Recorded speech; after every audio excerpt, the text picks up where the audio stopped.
McDuff Saves the Day. It was the 4th of July. Lucy and Fred took McDuff and the baby for a picnic at the lake. McDuff rode in the back seat next to the baby, which he did not like, but with the fried chicken, which he did like. McDuff switched to the front seat where he could see everything, which he liked, but Lucy's lap was too bumpy and jumpy, which he didn't like. So he could not make up his mind.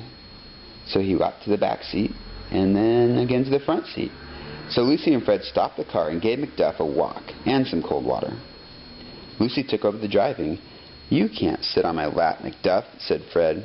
"You are too hot and hairy." Back went McDuff next to the baby again. He smelled the fried chicken warm in the picnic basket.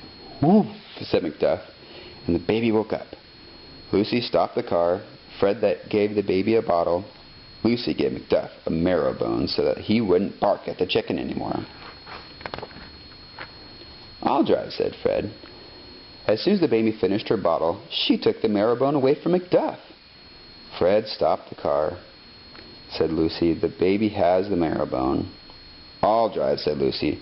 Fred had to sit in the back seat with the baby and the chicken. "He always gets the front seat in the end," said Fred. McDuff stretched out in the front seat and fell asleep.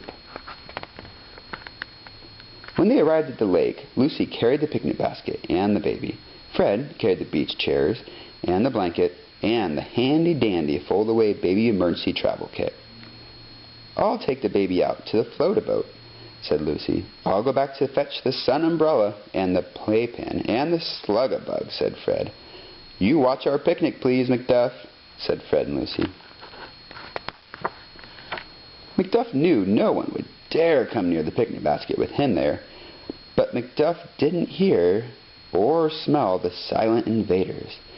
They penetrated the picnic basket from the back by hundreds. In a few short minutes, the picnic was gone. Lucy and Fred did not know what to do. "We could eat mulberries," said Lucy. "I could catch a small fish," said Fred. McDuff decided to explore for other picnics. He went from blanket to blanket until he found Mr. DiMaggio.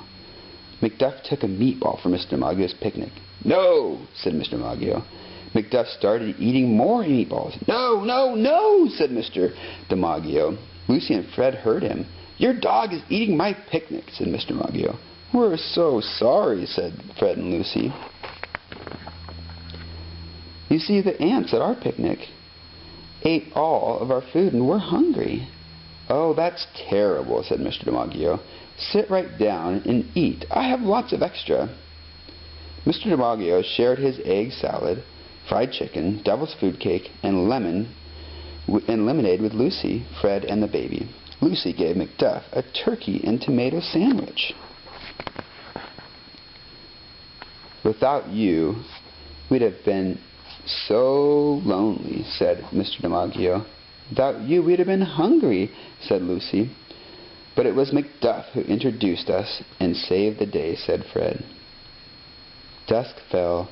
Mr. DiMaggio brought out an instrument and started to play. "Wah!" screamed the baby. Fred held the baby's ears, but it did not do any good. Mr. DiMaggio played the Star-Spangled Banner. "Wah!" cried the baby. Then McDuff began to howl, and everyone sang along.